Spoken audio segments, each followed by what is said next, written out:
ئەی سۆزی دڵی بێناگات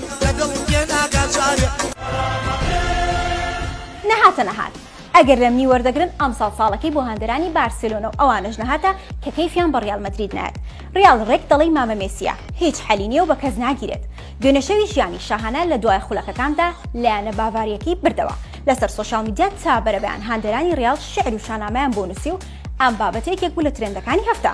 بەس خۆ ناحەقیان نییە. باش دەیانزانی ئەگەر ڕیال سەر نەکەوتایە هەندەرانی بەشە تۆڵەی هەموو دۆڕانەکانیان دەکردەوە.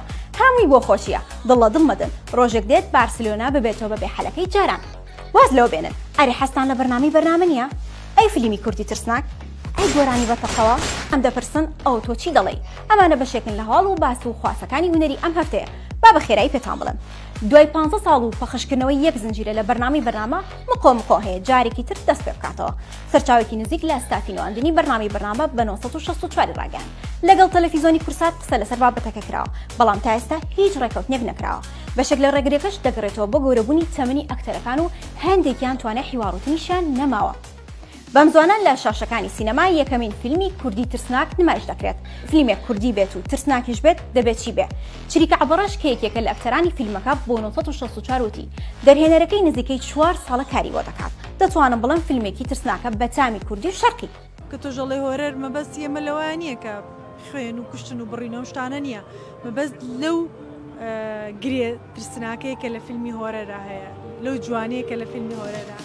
جا بڵێن چی؟ چاوەڕێ گۆرانێکی هەورامی بن بە ژێرنووسی سۆرانی. بۆکان هەورامی بە کلیپێکی سادە و کوردەواری کە گۆرانێکی فۆلکلۆرە وتێتەوە لە یوتیوب چۆتە ترێدینگی عێراق و لە سۆشیال میدیاش هەرێناوەتەوە. دەژڵێ لەم زەمەنەدا دەکرێت بەبێ بوونی هیچ ئاماژێکی سەرمایەداری و خانمێک بینەر و بیسەر هەبێت. جا هەرەوە نا نیازی هەیە گۆرانێکی هەورامیتان بۆ بڵێ بە ژێرنووس. دەزانن بۆ باخۆی پێتان بڵێ. وەڵاهی ڕاستی شعری گۆرانیەکە ئەوە نەقورسە ئەمە هەر لەگەڵ بڵاوبوونەوەیان ژێرنووسیشی بۆ دابنێ.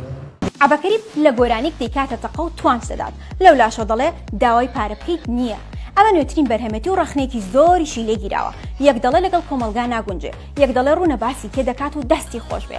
بەس من نازانم باسی کێ دەکات. ئەی ئێوە ئەرێ ئاگاتان لێ سۆزی دڵە بێ ئاگاکەی شیروان عەبدوڵڵا کە نزیکی 15 ساڵ پێش ئێستا لە دانیشتنێک لەگەڵ گۆران ئینزیباب تۆمار کراوە بە تامێکی نوێ گەرم کراوەتەوە بۆتە ترندی تیکتۆک و ئینستاگرام و سناپچات.